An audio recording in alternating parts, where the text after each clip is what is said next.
तो एक बार फिर से स्वागत है हमारे चैनल ऑनलाइन एग्जाम इंस्टीट्यूट पर। तो ये आज 9वीं वीडियो होने वाली है जो हम एनटीपीसी सीबीटी 2 के लिए जीएसटी के करंट अफेयर की सीरीज चला रहे हैं।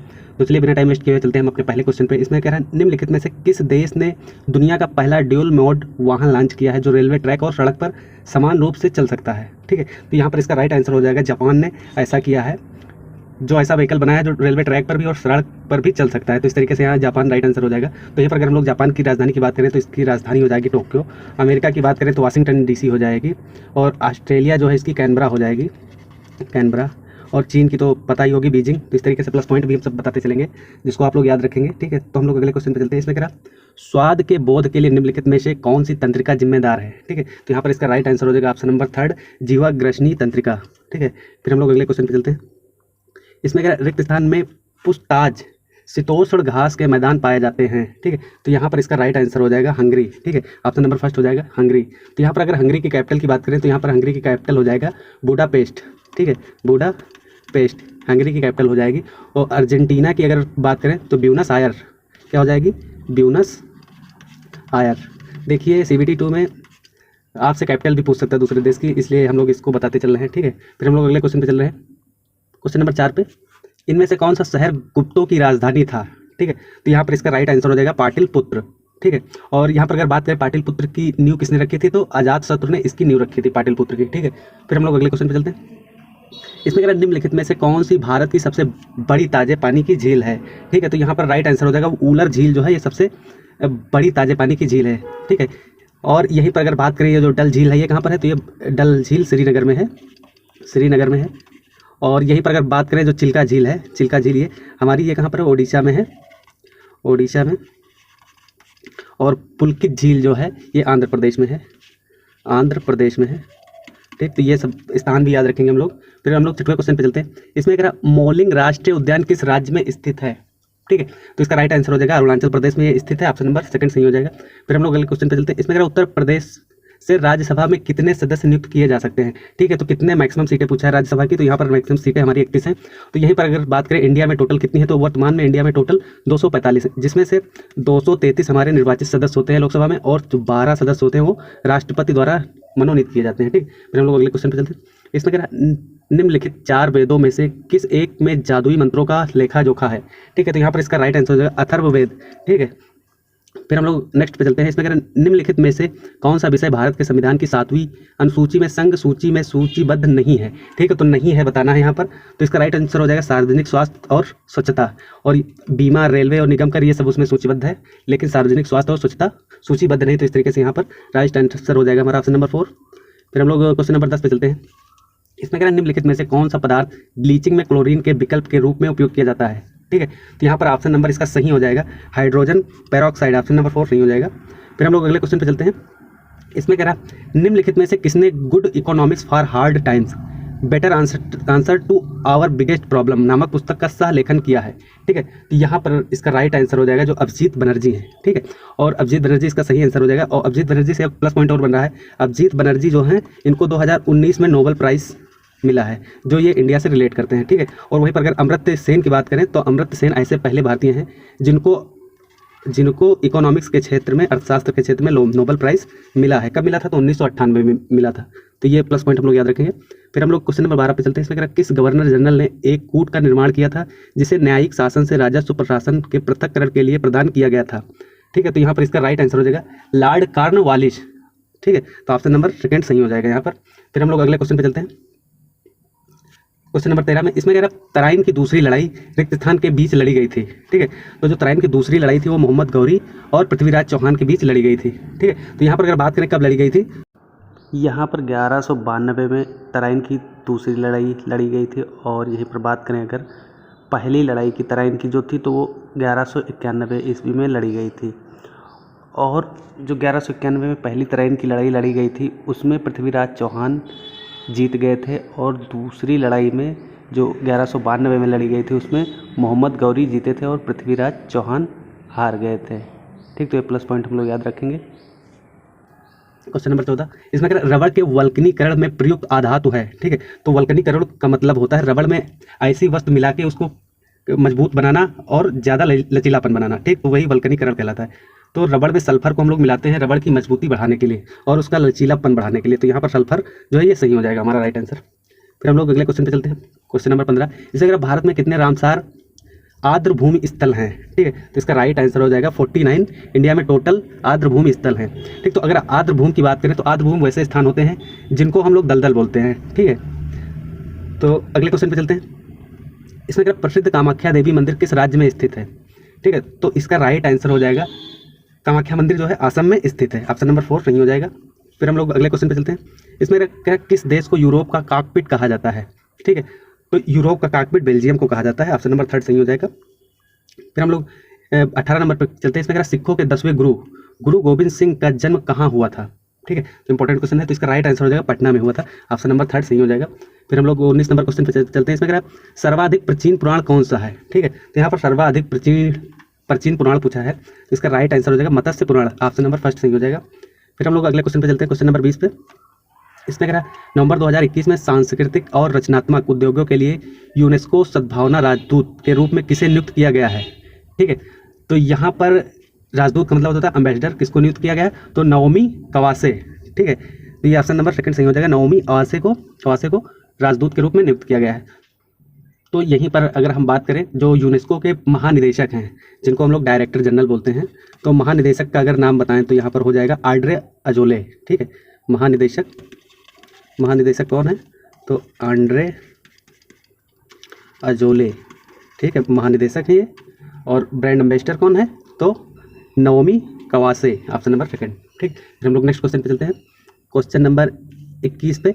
इसमें अगर आप निम्नलिखित में से कौन सा देश 2023 महिला T20 क्रिकेट विश्व कप की मेज़बानी करेगा, ठीक है, तो देखिए यहाँ पर वुमेन क्रिकेट वर्ल्ड कप की बात कर रहा है, तो 2023 में दक्षिण अफ्रीका इसकी मेज़बानी करेगा, तो ऑप्शन नंबर 4 सही हो जाएगा। लेकिन यहीं पर अगर हम लोग बात करें पुरुष का जो वर्ल्ड कप है 2023 का, उसकी मतलब कौन करेगा मेज़बानी, तो जो 2023 में वर्ल्ड कप होने वाला है ICC वर्ल्ड कप, ठीक, ICC विश्व कप का 13वां संस्करण है, 13वां संस्करण का मेज़बानी कौन करेगा, तो यहाँ पर राइट आंसर हो जाएगा हमारा भारत, ठीक है, भारत। फिर हम लोग अगले क्वेश्चन पे चलते हैं, क्वेश्चन नंबर 22 में दे रखा है अक्टूबर में किस सप्ताह को वन्य जीव सप्ताह के रूप में मनाया जाता है, ठीक है, तो यहाँ पर राइट आंसर हो जाएगा 2 अक्टूबर से 8 अक्टूबर के सप्ताह को हम लोग वन्य जीव सप्ताह के रूप में मनाते हैं, ठीक है। तो यहीं पर अगर बात करें कि 2021 की जो वन्य जीव सप्ताह की थीम क्या थी, ठीक है, तो जो 2021 की थीम थी वन्य जीव की, तो इसकी थीम थी forest and livelihoods sustaining people and planet, ठीक है, तो ये इसकी थीम थी, forest and livelihood sustaining people and planet, 2021 की वन्य जीव की जो वन्य जीव सप्ताह की थीम थी, ठीक है, तो ये हम लोग याद रखेंगे। फिर अगले क्वेश्चन पे चलते हैं, तो यहाँ पर 23वें नंबर क्वेश्चन पे पूछ रहा है 97वें EY अक्षय ऊर्जा देश आकर्षण सूचकांक RECAI में भारत का स्थान क्या है, ठीक है, तो RECAI का फुल फॉर्म है renewable energy country attractiveness index, ठीक है, तो इसमें पूछा है कि भारत का स्थान क्या है, तो यहाँ पर भारत की अगर बात करें तो भारत का 3रा स्थान है यहाँ पर, ठीक है। फिर हम लोग अगले क्वेश्चन पे चलते हैं, क्वेश्चन नंबर 24 पे। इसमें कह रहा है टेनिस में मई 2021 में इटालियन ओपन महिला एकल खिताब किसने जीता है, ठीक है, तो यहाँ पर इसका राइट आंसर हो जाएगा ईगा स्विएटेक, ठीक है, ऑप्शन नंबर 2 सही हो जाएगा, ठीक है, इटालियन ओपन महिला एकल खिताब है ये। फिर हम लोग 25 नंबर पे चलते हैं। इसमें अगर अक्टूबर 2021 में कॉइन DCX के ब्रांड एम्बेसडर के रूप में किसे नियुक्त किया गया है, तो इसका राइट आंसर हो जाएगा आयुष्मान खुराना, ऑप्शन नंबर 3 सही हो जाएगा। फिर हम लोग अगले क्वेश्चन पे चलते हैं। इसमें अगर मई 2021 में बेलग्रेड ओपन टेनिस का खिताब किसने जीता है, ठीक है, तो यहाँ पर देखिए इसका राइट आंसर है नोवाक जोकोविच, ऑप्शन नंबर 4 सही हो जाएगा, ठीक है। फिर हम लोग अगले क्वेश्चन पे चलते हैं। इसमें अगर कौन सी ट्रेन भारत की सबसे लंबी मालगाड़ी बन गई है, ठीक है, तो इसका राइट आंसर हो जाएगा वास्की ट्रेन जो है ये भारत की सबसे लंबी मालगाड़ी ट्रेन बनने का खिताब इसको मिल चुका है। और अगर इसकी हम लोग लंबाई की बात करें तो इसकी लंबाई लगभग है 3.5 किलोमीटर, ठीक है, वास्की की लंबाई। फिर हम लोग अगले क्वेश्चन पे चलते हैं। इसमें अगर IPL 2021 का ऑरेंज कैप किसने जीता है, ठीक है, तो यहाँ पर 2021 की बात कर रही है, तो इसका राइट आंसर हो जाएगा ऋतुराज गायकवाड़ जो है ये ऑरेंज कैप जीते हैं, ठीक है। तो ऑरेंज कैप की बात करें तो किसको दिया जाता है, तो IPL में जो सबसे ज़्यादा रन बनाता है, ठीक है, तो उसको ऑरेंज कैप मिलती है, ठीक है। ऑरेंज कैप इसलिए होती है मैक्सिमम रन के लिए, मैक्सिमम रन के लिए, ठीक है। और यहीं पर अगर बात करें पर्पल कैप जो होती है, पर्पल कैप, तो पर्पल कैप किसको दिया जाता है, तो मैक्सिमम विकेट के लिए, मैक्सिमम विकेट के लिए। और मैक्सिमम विकेट के लिए 2021 में किसको दिया गया था, तो हर्षल पटेल को दिया गया था। हर्षल पटेल को पर्पल कैप के लिए हर्षल पटेल को 2021 में पर्पल कैप मिली थी IPL में, ठीक है। तो ये भी हम लोग याद रखेंगे। फिर अगले क्वेश्चन पे चलते हैं। इसमें कहा मई 2021 में CBI के नए प्रमुख के रूप में किसे नियुक्त किया गया है, ठीक है। तो यहाँ पर इसका राइट आंसर हो जाएगा सुबोध जायसवाल, ऑप्शन नंबर 3 सही हो जाएगा। फिर हम लोग अगले क्वेश्चन पे चलते हैं, क्वेश्चन नंबर 30 पे। इसमें कहा 2021 में G20 शिखर सम्मेलन की मेजबानी करने वाला निम्न में से कौन सा देश है, ठीक है। तो यहाँ पर देखिए 2021 की बात कर रहा है, तो 2021 में इटली मेजबानी कर रहा है। 2021 में, अगर 2020 की आपसे पूछ ले तो 2020 में सऊदी अरब कर रहा था, ठीक है, सऊदी अरब। 2020 में सऊदी अरब G20 शिखर सम्मेलन की मेजबानी किया था, ठीक है। 21 में इटली। अगर यहीं पर बात करें 22 में कौन कर रहा है, ठीक है, 2022 में G20 शिखर सम्मेलन की मेजबानी कौन सा देश करेगा, तो इंडोनेशिया 2022 में, और भारत 2023 में, और ब्राज़ील 2024 में, ठीक है। तो ये सब डेट्स हम लोग सन याद रखेंगे। फिर अगले क्वेश्चन पे चलते हैं हम लोग। इसमें अगर नवंबर 2021 में लीजेंड्स लीग क्रिकेट LCC के आयुक्त के रूप में किसे नियुक्त किया गया है, ठीक है। तो इसका राइट आंसर हो जाएगा रवि शास्त्री। लेकिन यहाँ पर अभी जो लीजेंड्स लीग क्रिकेट LLC ये अभी भारत में नया चालू हुआ है 2022 में, ठीक है। तो आखिर ये होता क्या है LLC, तो इसमें जो सेवानिवृत्त खिलाड़ी होते हैं, जो संन्यास लेते हैं या रिटायर हो जाते हैं अपने क्रिकेट प्लेयर, तो उनके लिए ये पेशेवर एक कार्यक्रम है, ठीक है। तो ये हम लोग याद रखेंगे। LLC क्या है, तो एक सेवानिवृत्त खिलाड़ियों के लिए एक पेशेवर कार्यक्रम है जो 2022 में शुरू होने वाला है, ठीक है। फिर हम लोग अगले क्वेश्चन पे चलते हैं, क्वेश्चन नंबर 32। इसमें अगर भारत के नए लेखा महानियंत्रक CGA के रूप में किसने कार्यभार संभाला, ठीक है। तो यहाँ पर इसका राइट आंसर हो जाएगा सोनाली सिंह, ऑप्शन नंबर 4 सही हो जाएगा। सोनाली सिंह ने महानियंत्रक का कार्यभार संभाला है। फिर हम लोग नेक्स्ट क्वेश्चन पे चलते हैं। इसमें अगर जल मेट्रो परियोजना वाला भारत का पहला शहर कौन सा शहर बन गया है, ठीक है। तो यहाँ पर इसका राइट आंसर हो जाएगा ऑप्शन नंबर 2 कोच्चि, ठीक है। लेकिन यहाँ पर देखिए जल मेट्रो की बात कर रहा था, इसका मतलब ये नहीं कि जल के अंदर मेट्रो चलेंगी, ऐसा कुछ नहीं है। यहाँ मेट्रो का मतलब इस शहर में बैटरी से चलने वाली जो इलेक्ट्रिक नौकाएं हैं, तो उन नौकाओं की श्रृंखला में पहली नौका लॉन्च किया है कोच्चि ने, ठीक है। तो इस जल मेट्रो परियोजना वाला इस तरीके से ये पहला शहर बन गया है जिसमें जल मेट्रो परियोजनाएं चल रही हैं, ठीक है। तो कोच्चि में चल रही है, ठीक। तो इसमें कोई जल के अंदर कोई वो नहीं है कि सुरंग बना के मेट्रो चलाई जाए। ये एक्चुअली में बैटरी से चलने वाली जो बोट होती हैं उन्हीं के द्वारा ये परियोजना बनाई गई है, ठीक है। तो हम लोग अगले क्वेश्चन पे चलते हैं। इसमें कह रहा है एनर्जी एफिशिएंसी सर्विसेज लिमिटेड ने निम्नलिखित में से किसे अपना मुख्य कार्यकारी अधिकारी नियुक्त किया है, ठीक है। तो इसका राइट आंसर हो जाएगा यहाँ पर राधिका झा, ऑप्शन नंबर 2 सही हो जाएगा, ठीक है।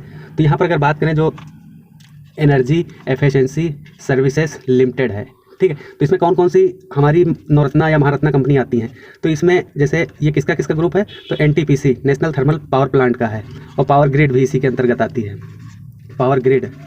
और यहाँ पर अगर बात करें पावर फाइनेंस भी इसी में आती है। मतलब ये ग्रुप है, कई कंपनियों का एक ग्रुप है जिसको कंट्रोल करती है, देख रेख करती है। फिर एक REC लिमिटेड है, REC लिमिटेड।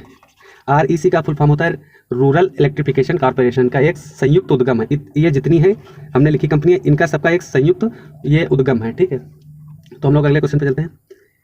इसमें अगर कौन सा देश अंतर्राष्ट्रीय सौर संगठन में 102वें सदस्य के रूप में शामिल हुआ है, ठीक है। तो इस 35 नंबर क्वेश्चन का राइट आंसर हो जाएगा एंटीगुआ और बारबूडा, ऑप्शन नंबर 3 सही हो जाएगा यहाँ पर, ठीक है। तो हम लोग अगले क्वेश्चन पे चलते हैं। इसमें अगर निम्नलिखित में से किस ग्रह पर दिन सबसे छोटा होता है, ठीक है। तो इन चारों ऑप्शनों में तो पृथ्वी पर सबसे छोटा दिन होता है, मतलब 24 घंटे का होता है, 24 घंटे का होता है, ठीक है। तो यहीं पर अगर बात करें एक बुध ग्रह पे कितने घंटे का दिन होता है, तो 1408 घंटे का एक दिन होता है।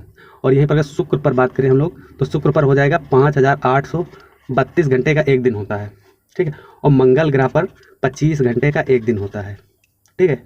तो ये तो इनका हो गया। लेकिन अगर जो बचे हुए हैं कुछ हाईलाइट्स हम बता दें, तो यहाँ पर अगर हम लोग बात करें सबसे छोटा दिन किस ग्रह पर होता है, तो बृहस्पति ग्रह पर सबसे छोटा दिन होता है लगभग 10 घंटे का, ठीक है। 10 घंटे का एक दिन होता है वहाँ पर बृहस्पति ग्रह पर। और अगर वहीं पर बात करें सबसे बड़ा, ठीक है, सबसे बड़ा दिन कहाँ पर होता है, तो शुक्र ग्रह पर होता है। यहाँ पर एक दिन 5832 घंटे का होता है, ठीक है।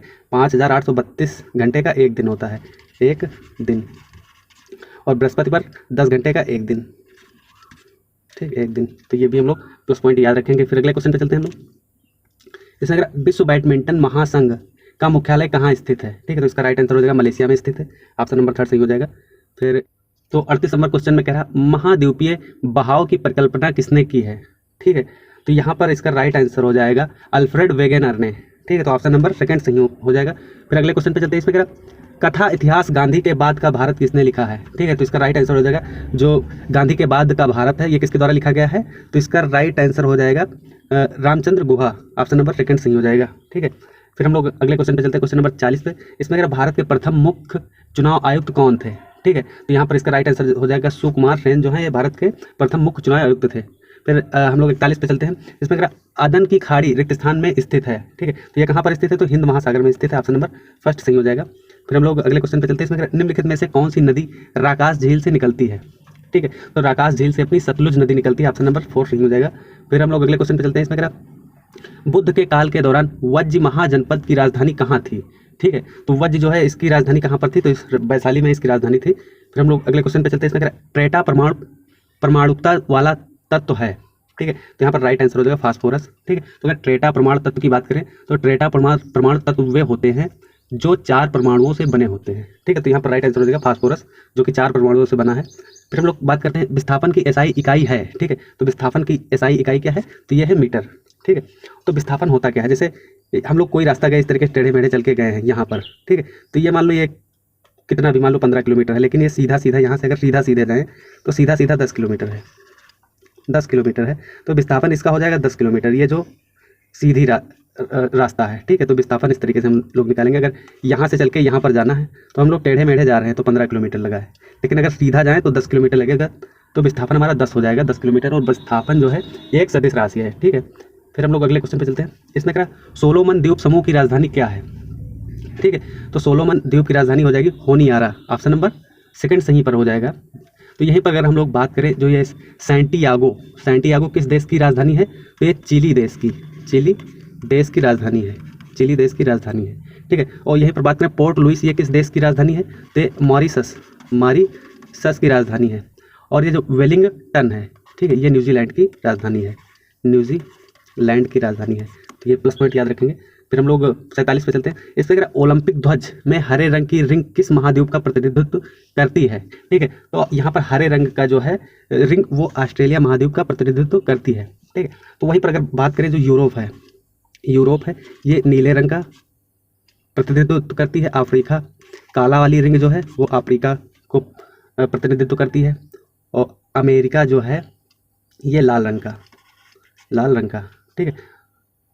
और यहीं पर बात करें बचा हुआ कौन है, पीला, ठीक है, तो पीला जो है पीला रंग हमारा एशिया महाद्वीप के लिए है, ठीक है। तो पीला काला नीला लाल, अब बचा कौन सा है, हरा, तो हरा हो गया ऑस्ट्रेलिया के लिए, ठीक है। तो यही 5 कलर होते हैं हमारे, ठीक। फिर हम लोग अगले क्वेश्चन पे चलते हैं। इसमें कह रहा है नारंगी क्रांति का संबंध निम्नलिखित में से किस देश से है, ठीक है, तो यहाँ पर इसका राइट आंसर हो जाएगा यूक्रेन से संबंध है, ठीक है। तो यहाँ पर अगर यूक्रेन की हम लोग कैपिटल की बात करें तो इसकी कैपिटल हो जाएगी क्यू ट्रेंडिंग, ठीक है। और बेलारूस की अगर हम लोग राजधानी की बात करें तो इसकी राजधानी हो जाएगी मिन्स्क बेलारूस की राजधानी है। और रूस की मॉस्को हो जाएगी लातविया की रीगा, ठीक है, तो राजधानी ये सब याद रखेंगे। फिर हम लोग 49 नंबर पे चलते हैं। इसमें निम्नलिखित में से किस पुस्तक को समाजवाद की बाइबिल कहा जाता है, ठीक, तो इसका राइट आंसर होगा दास कैपिटल को हम लोग समाजवाद की बाइबिल कहते हैं। फिर हम लोग 51 नंबर क्वेश्चन पे 50 पे चलते हैं। इसमें अगर बाल क्लाइन शब्द किस खेल से संबंधित है, ठीक है, तो इसका नाम हो जाएगा विलियर्ड्स, ठीक है। तो आप लोग विलियर्ड्स की फोटो देख लीजिए कौन सा गेम होता है, ठीक है, जिससे आप लोग समझ जाएं। फिर हम लोग 51 नंबर क्वेश्चन पे चल रहे हैं। इसमें अगर सम्राट अशोक द्वारा बनवाया गया मंदिर कौन सा है, ठीक है, तो इसमें पहला मंदिर पूछ रहा है सम्राट अशोक द्वारा पहला मंदिर कौन सा बनवाया गया है, तो यहाँ पर राइट आंसर हो जाएगा महाबोधि मंदिर। ऑप्शन नंबर 1 सही हो जाएगा इसका। फिर इस वीडियो के लास्ट क्वेश्चन पे चलते हैं। इसमें रिक्त स्थान तत्व में सबसे कम आयनीकरण ऊर्जा है, ठीक है, तो इसका राइट आंसर हो जाएगा सीजियम, ठीक, सीजियम तत्व में सबसे कम आयनीकरण ऊर्जा है इन चारों ऑप्शनों में से, ठीक है। तो इस तरीके से ये वीडियो कंप्लीट होती है। वीडियो को कंप्लीट देखने के लिए धन्यवाद। और एक आपसे छोटी सी रिक्वेस्ट है, अगर अभी तक हमारे चैनल को सब्सक्राइब नहीं किए हैं तो चैनल को प्लीज़ सब्सक्राइब कर लें और लाइक का बटन जरूर दबाएं, ठीक है। तो हम कल मिलते हैं एक नई वीडियो के साथ, तब तक के लिए धन्यवाद।